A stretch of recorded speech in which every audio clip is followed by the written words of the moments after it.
Avis vascular centre మన దేశంలోనే the best varicose vein hospital. ఏం జరిగిందని మనకు తెలియదు. In fact I was trying to read through the ఏం చెప్తారు ఆ డిప్లొమాటిక్ లాంగ్వేజ్, ఏంటి డిప్లొమాటిక్ లాంగ్వేజ్లో ఏం చెప్తున్నారని చెప్పేది I was trying to understand. అర్థం కావట్లేదు. సరే, ఒప్పందం చేశారు. Defence cooperation, space cooperation, economic cooperation, Dholera special economic zone అన్నీ ఉన్నాయి.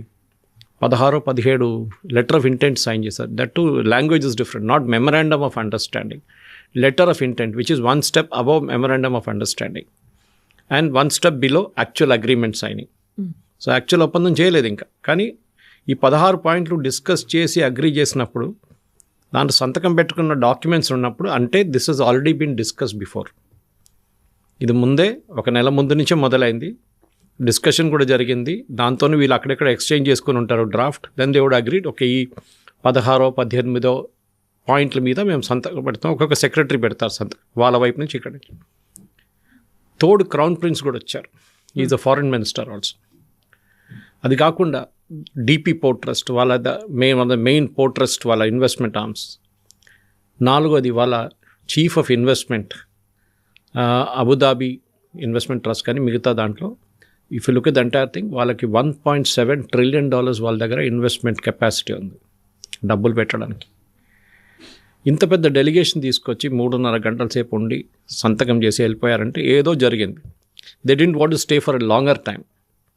అది ఏదైనా థ్రెట్ పర్సెప్షనో ఏదుందో తెలియదు మనకి ఎందుకు జరిగింది అనేది. కానీ కవిత గారు మీరు అడిగిన ప్రశ్న కరెక్టే. ఇంత అర్జెన్సీ ఏముండే రావడానికి, వచ్చిన తర్వాత కూడా ఇంత జల్దీ ఎందుకు వెళ్ళిపోయారు అని ఒక ప్రశ్న వస్తుంది అనమాట. కానీ జరిగిన దాంట్లో మనం ఫస్ట్ ఏం అర్థం చేసుకోవాలంటే, మొన్ననే యెమెన్లో జరిగిన ఇన్సిడెంట్ వేర్ యుఏఈ పంపించిన వెహికల్స్, డిఫెన్స్ వెహికల్స్ని సౌదీ అరేబియా బాంబ్ చేశారు. ఇవాళ దాకా బేసిక్లీ ఆ ఇన్సిడెంట్ జరిగేదాకా ఒక అరబ్ కంట్రీ, ఎస్పెషల్లీ మిడిల్ ఈస్ట్లో, ఈజిప్ట్ పక్కన పెట్టండి, సిరియా పక్కన పెట్టండి, ఈవెన్ జార్డన్ కూడా, విత్ ఇన్ మిడిల్ ఈస్ట్లో ఒక దేశం ఇంకొక దేశం, ఎస్పెషల్లీ జీసీసీ కంట్రీస్లో ఒక దేశం మీద బాంబింగ్ చేయడం చాలా తక్కువ. సౌదీ అరేబియా యెమెన్ మీద దీనికన్నా ముందు కూడా బాంబ్ చేశారు. అప్పుడు హూతీలు వాళ్ళ మీద మిసైల్స్ పెట్టినప్పుడు వాళ్ళు హూతీల మీద దాడి చేశారు. ఈసారి హూతీల మీద కాదు, ఈసారి ఇండైరెక్ట్గా యుఏఈ మీద కొట్టారు వాళ్ళు. And UAE immediately decide to withdraw from there. వాళ్ళు అనుకున్నారు, బహుశా అనుకుని ఉంటారు, ఎందుకు లేనిపోయిన గొడవ, వాళ్ళు సాగు వస్తారు, వాళ్ళు కొట్టుకుంటారు, హూతీలు మళ్ళీ వస్తారు, ఇరాన్ ప్రాక్సీ ఉంటుంది, ఇదన్నీ జరుగుతుందని అక్కడి నుంచి బయటకు వచ్చేసారు వాళ్ళు. అదే టైంలో ఇంకొక చిన్న ఒక ఇన్సిడెంట్ అని కాదు, చిన్న ఒక చేంజ్ ఒకటి జరిగింది ఆఫ్రికాలో. సొమాలీల్యాండ్, మనం బహుశా దీని గురించి మాట్లాడాం. సొమాలీల్యాండ్ అనే ఒక దేశం ఉంది అక్కడ, which is a part of Somalia earlier. ముందు సొమాలియాతో ఉండే, దానికన్నా ముందు వాళ్ళు ఇండిపెండెంట్గా ఉన్నారు, మళ్ళీ సొమాలియాతో మర్జ్ అయ్యారు. మళ్ళీ ఒక 25-30 సంవత్సరాల ముందు వాళ్ళు సపరేట్గా అయిపోయారు మళ్ళీ. సొమాలీల్యాండ్ ఆ రోజు నుంచి ఈ రోజు దాకా they are democratic country with a very strong democracy, చాలా మంచి జ్యుడిషియరీ, లెజిస్లేచర్, చాలా బాగా ఇన్ఫ్రాస్ట్రక్చర్ వైజ్ చాలా బాగా డెవలప్ చేసుకున్నారు. కానీ సొమాలీల్యాండ్ని ఎవరు అంగీకరించట్లేదు ఇవాళ దాకా. Till Israel came and said we're recognising you అని బెంజమిన్ నెటన్యాహు ఒక నెల ముందు అనౌన్స్ చేశారు, that we're recognising Somaliland, first country to do so. కానీ అందరూ ఏం మర్చిపోయారంటే అక్కడ కూడా యుఏఈ సౌదీ అరేబియా గొడవ ఉంది. అక్కడ సొమాలియాని సపోర్ట్ చేస్తుంది సౌదీ అరేబియా ఫైనాన్షియల్గా, Islamic country. Even Somaliland is also Islamic country. కానీ ఆలోచించండి, ఇజ్రాయెల్ వాళ్ళని ఫస్ట్ అంగీకరించారు యాజ్ అ డిప్లొమాటిక్ మూవ్. అక్కడ సౌదీ అరేబియా ఉన్నప్పుడు టర్కీ కూడా వచ్చి గేమ్ ఆడడం మొదలుపెట్టారు అక్కడ. ఎందుకంటే జిబూతి పక్కనే ఉంది, ఆఫ్రికాలో ఎంటర్ కావడానికి ఒక access route, even countries like ఇథియోపియాకి అది చాలా పనికొస్తుంది సొమాలీల్యాండ్. ఇప్పుడు అరబ్ నేషన్స్లో యుఏఈ అండ్ సౌదీ అరేబియా, మిగతా అందరూ క్వైట్గా ఉన్నారు. వాళ్ళకి ఎక్కువ ఏం చెప్తారు, పొలిటికల్ అంబిషన్స్ లేవు, జియో పొలిటికల్ అంబిషన్స్ లేవు అని చెప్పొచ్చు, కరెక్ట్ వర్డ్. ఎందుకంటే ఖతార్ చూస్తే, ఖతార్ టెర్రరిస్ట్ వాళ్ళని సపోర్ట్ చేస్తారు, terrorist ఆర్గనైజేషన్స్ని, Hamas, Muslim Brotherhood, Islamic జిహాద్, ఐసిస్, వీళ్ళందరూ హెడ్ క్వార్టర్స్ ఖతార్లో ఉంది. అది యుఎస్కి తెలుసు. పక్కనే వాళ్ళ అన్నిటికంటే పెద్ద ఎయిర్ ఫోర్స్ బేస్ ఉంది. ఈ out side US is the biggest air force base. అది మొన్న కూడా ఒక దాడి జరిగింది, ఇరాన్ వాళ్ళ మీద దాడి చేశారు, ఎక్కువ డ్యామేజ్ ఏం జరగలేదు. ఇప్పుడు కూడా ఉన్న ఈ పరిస్థితుల్లో, ఇరాన్ పరిస్థితి, కొంతమంది అక్కడి నుంచి విత్డ్రా చేసుకున్నారు, వాళ్ళ ఫ్యామిలీ వాళ్ళని విత్డ్రా చేసుకున్నారు. సో యూఏఈకి ఇప్పుడు ప్రాబ్లం ఏంటంటే వాళ్ళకి ఒక స్టడీ నేబర్ ఎవరు లేరు సపోర్ట్ చేయడానికి. వెళ్ళి ఆలోచించండి, సౌదీ అరేబియా పట్టించుకోవట్లేదు, Bahrain is not interested, Oman is not interested, Qatar అసలు వాళ్ళ ప్రాబ్లం వాళ్ళు ఉన్నారు, ఎవరు వీళ్ళు పట్టించుకోవట్లేదు. బట్ మనం యూఏఈ అనగానే they are 7 emirates, separate emirates, Sharjah కానీ అబుదాబి కానీ ఇట్లా 7 ఎమిరేట్స్ ఉన్నారు. దాని క్యాపిటల్ అబుదాబి. వాళ్ళ ఇంటర్నల్ పాలిటిక్స్ సపరేట్ ఉంది. వాళ్ళు నామినేట్ చేసుకుంటారు, ఒక కౌన్సిల్ ఉంది, 7 కూర్చొని నామినేట్ చేస్తారు, ఒకరు ప్రెసిడెంట్గా, ఒకరు ఫారెన్ మినిస్టర్గా, ఒకరు డిఫెన్స్ మినిస్టర్గా నామినేట్ చేసుకుంటారు వాళ్ళు. సో ఫార్ సో గుడ్, వాళ్ళకి ప్రాబ్లం ఏం లేదు. Dubai is more of a trading out post, మనకు అందరూ తెలిసిందే. నేను కూడా 3 నెలల ముందు చూశాను అక్కడ డెవలప్మెంట్. అప్పుడు వెళ్ళినప్పుడు బతుకమ్మ ఫెస్టివల్ నన్ను ఇన్వైట్ చేశారు అక్కడ దుబాయ్ నుంచి తెలుగు కమ్యూనిటీ వాళ్ళు. చాలా మటుకు వాళ్ళ development is based on real estate ఉండే ముందు. ఇప్పుడు వాళ్ళు టెక్నాలజీ మీద, ఎడ్యుకేషన్ మీద చాలా ఇన్వెస్ట్మెంట్ వాళ్ళు తెచ్చుకుంటున్నారు. పెద్ద పెద్ద యూనివర్సిటీస్ కానివ్వండి, ఈవెన్ ఐఐటి ఆఫ్ క్యాంపస్ అక్కడ ఉంది ఒకటి, అట్లాంటి పెద్ద వరల్డ్ కెలాగ్ కానివ్వండి, కొలంబియా, అట్లాంటి యూనివర్సిటీస్ని వాళ్ళు తీసుకొచ్చి, ఈవెన్ షార్జాలో కూడా. ఇట్లాంటి మార్పుల్లో జరుగుతున్నప్పుడు యూఏఈని ఇప్పుడు ఎవరు కాపాడుకుంటారు? రేపు ఒక ప్రాబ్లం వస్తే ఎవరు హెల్ప్ చేస్తారు? అదొక క్వశ్చన్ ఉంది. రేపు ఫర్ ఎగ్జాంపుల్ షార్జా మీద దాడి చేశారు ఎవరో, లేకుంటే అబుదాబి మీద దాడి చేశారు, రెబెల్స్ ఉండొచ్చు, ఎవరైనా ఉండొచ్చు, ఎవరు వెళ్ళి హెల్ప్ చేస్తారు? వాళ్ళు ఎవరు ఆయుధాలు ఇస్తారు వాళ్ళకి? ఇదొక పెద్ద ప్రాబ్లం. సౌదీ అరేబియా యూఎస్ నుంచి అన్ని ఆయుధాలు తెచ్చుకుంటారు వాళ్ళు. F-35 100 ఆర్డర్ చేశారు, ఎందుకు అర్థం కావట్లేదు. ఎందుకంటే వాళ్ళకి 10 ఉంటే కూడా సరిపోతుంది. ఎవరి మీద బాంబింగ్ చేస్తారు? మ్యాక్సిమం యమన్ మీద చేస్తారు, ఇప్పుడు మనం చేసినట్లని. అది కాకుండా వాళ్ళకి ఎందుకు మిసైల్? వాళ్ళు ఎవరి మీద మిసైల్స్ ఫైర్ చేస్తారు? ఎవరు లేరు. కానీ యూఎస్ని హ్యాపీగా పెట్టుకోవాలి కదా, సో వాళ్ళ దగ్గర నుంచి కొనుక్కుంటారు. ఒక 20-30 సంవత్సరాలు అయిన తర్వాత దాన్ని డిస్కార్డ్ చేసేస్తారు, దివాళీ పటాకాల్లాగా ఎక్కడో కాల్ చేసి ఖతం చేసి ఫినిష్ చేసేస్తారు. ఈ పరిస్థితుల్లోనే యూఏఈ భారతదేశం దగ్గరకు వచ్చారు. ఎందుకంటే అఫినిటీగా మనకి అక్కడ ఉన్న population one of the highest population మన వాళ్ళే. 45 లక్షల మంది ఉన్నాం మనకు Indians, all the 7 Emirates put together. ఇప్పుడు యూఏఈ ప్రెసిడెంట్ రావడం, వాళ్ళ డెలిగేషన్ రావడంలో చాలా మట్టుకు defence cooperation seems to be the main thing. దానికి రీజన్స్ ఉన్నాయి కాబట్టి నేను కొంచెం ఎక్స్ప్లెయిన్ చేస్తాను. ఎందుకంటే మనం అర్థం చేసుకోవాల్సింది, మన దగ్గర ఉన్న ఆయుధాలు మనం వాళ్ళకి అమ్మొచ్చు. So the first thing, letter of ఇంటెంట్లో strategic defence cooperation partnership, strategic defence partnership అని రాస్తాను. సో అటువైపు సౌదీ అరేబియా, పాకిస్తాన్ ఒప్పందం చేసుకున్నారు. మీరు చెప్పినట్లు ఒక గల్ఫ్ నేటో కౌన్సిల్, టర్కీ కూడా యాడ్ కాలేదు. టర్కీ ఇంకా వస్తున్నారు, అడిగారంట మేము కూడా కావాలంటే. కానీ Saudi Arabia is very wary of Turkey. ఎందుకంటే Saudi Arabia is the custodian of Mecca and Medina, 2 of the holiest sites ఇస్లాంలో. వాళ్ళు అనుకుంటారు మేమే ఇస్లాంని కాపాడుకోవాలి, మేమే ఇస్లామిక్ రాజులు, ఇంకెవరు కాదు. వెరస్ టర్కీ సేయింగ్ మేము ఒరిజినల్ క్యాలిఫేట్, మేమే ఇస్లామిక్ కంట్రీస్ని లీడ్ చేయాలి, మేము లీడర్స్. సో వాళ్ళ దగ్గర ఉన్న టెక్నాలజీ సౌదీ అరేబియా దగ్గర లేదు.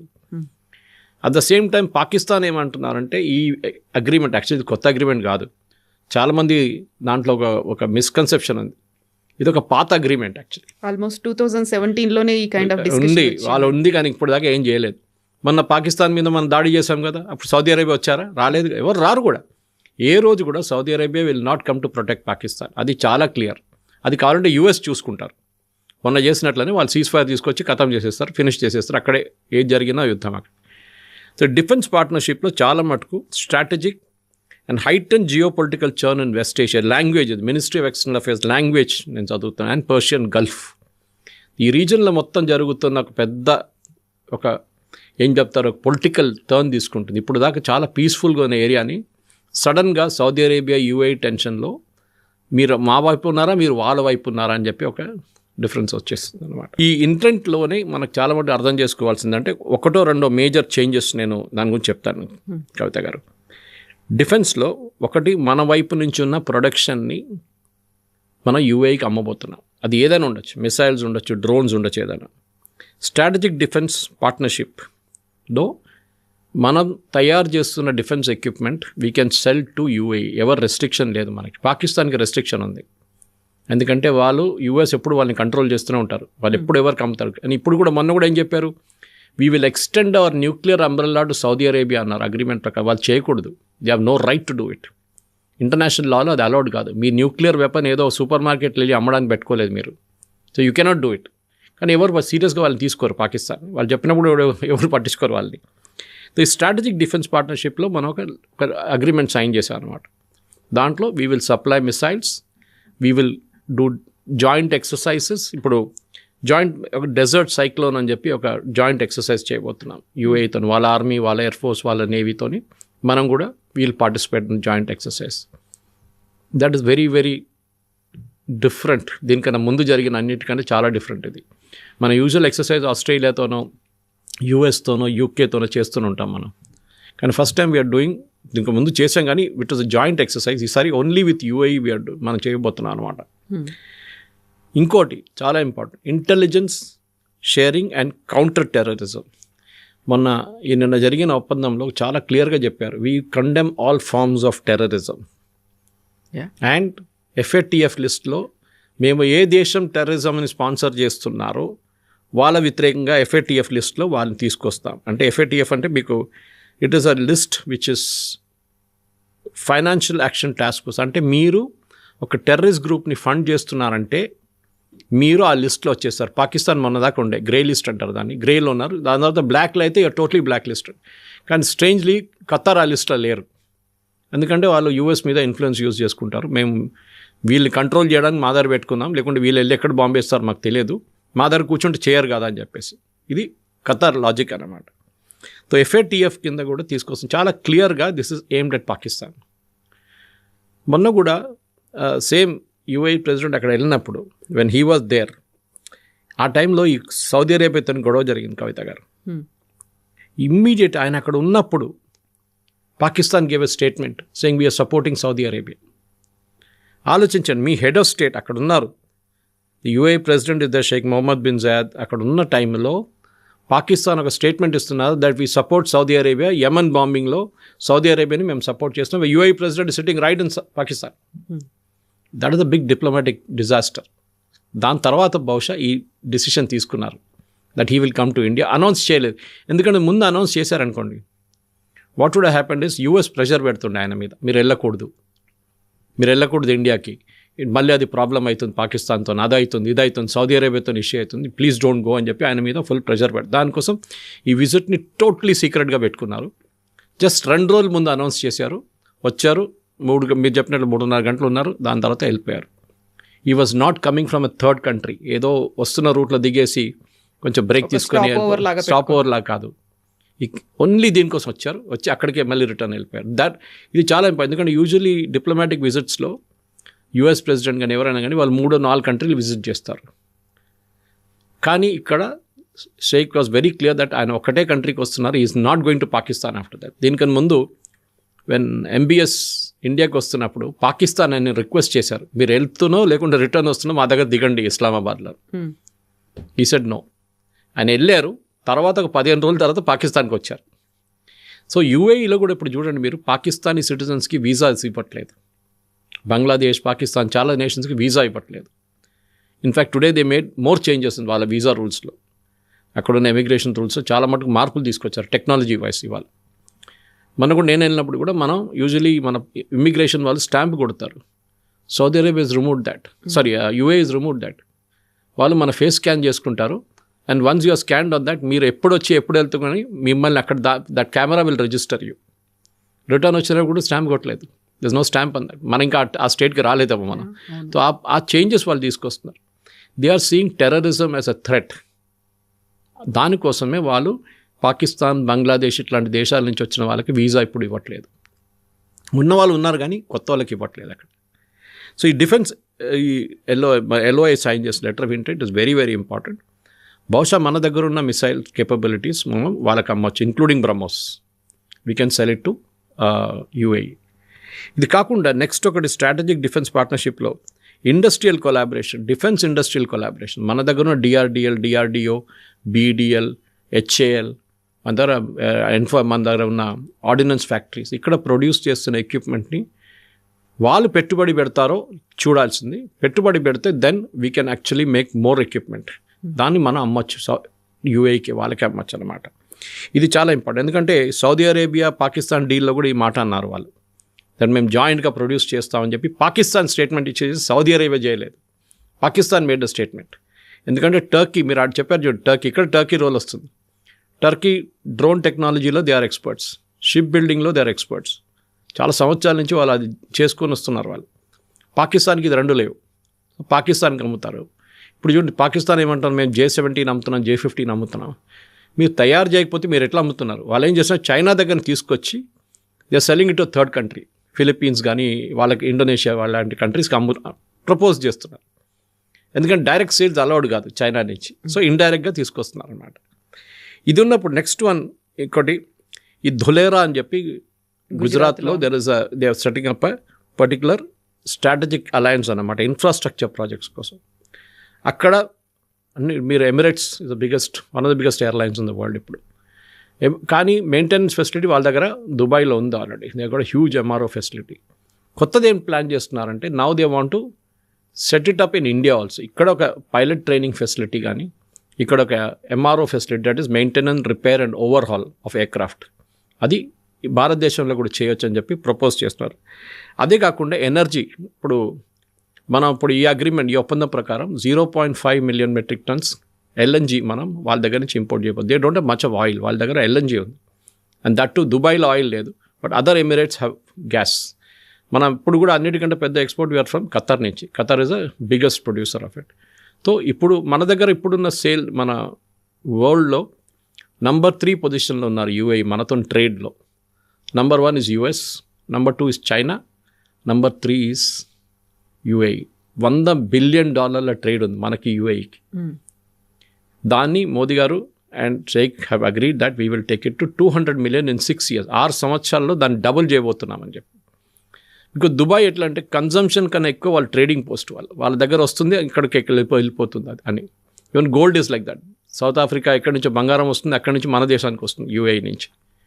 ఇట్లాంటి ఒక పెద్ద ట్రేడింగ్ పోస్ట్ని మనం కూడా వాడుకుంటే బాగుంటుంది రేపు. సో వాళ్ళ దగ్గర చాలా అట్లాంటి SEZs ఉన్నాయి, మిగతా ఉన్నాయి. సో వీ షుడ్ నౌ, ఎందుకంటే దీంట్లో అగ్రికల్చర్ కూడా ఒకటి పెట్టారు, వెరీ ఇంట్రెస్టింగ్లీ అన్నమాట. So anyway we'll still a technology wise. So దీంట్లో ఇన్నోవేషన్ అండ్ టెక్నాలజీస్, మన సూపర్ కంప్యూటర్ డెవలప్మెంట్ గురించి మాట్లాడుతున్నాం. డబ్బులు చాలా కావాలి దానికి, they are ready to put. ఎందుకంటే వాళ్ళకి మళ్ళీ మనం ఇది వాళ్ళకి అమ్మొచ్చు రిటర్న్గా, or we can even donate it free tomorrow, because వాళ్ళు పెట్టిన పెట్టుబడి దాంట్లో ఉందన్నమాట. అది కాకుండా ఈ cooperation and data centre infrastructure మన దగ్గర చాలా మంది చంద్రబాబు నాయుడు గారు చూస్తుంటారు మీరు, విశాఖపట్నం వైపు గూగుల్ లాంటిది డేటా సెంటర్ సెటప్ చేయాలి భారతదేశంలో అని చెప్పి దే ప్రపోజింగ్ ఇట్. సో వాళ్ళ వైపు కాకుండా అక్కడ కూడా ఉంటుంది, ఇక్కడ కూడా ఉంటుంది అనమాట. CDAC India and UAE based G42 will work towards setting up a super computer cluster in India.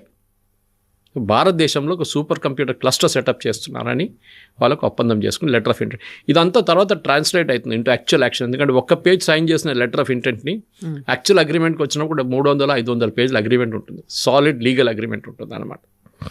అది కాకుండా ఫాస్ట్ ట్రాక్ MSME గురించి కూడా మాట్లాడారు వాళ్ళు. MSMEలో we have to increase the number of MSME units. దానికి కావాల్సిన భారత్ ఆఫ్రికా సేతు ఇంకొక project, expanding market access in West Asia and Eurasia. Africa కూడా ఉంది, గుర్తుపెట్టుకోండి. Somaliland comes there, very very important. Israeli protection, UAE. In fact ఈ గాజా కాన్ఫ్లిక్ట్ మొదలయ్యే ముందు the only country to recognise Israel was UAE. వాళ్ళు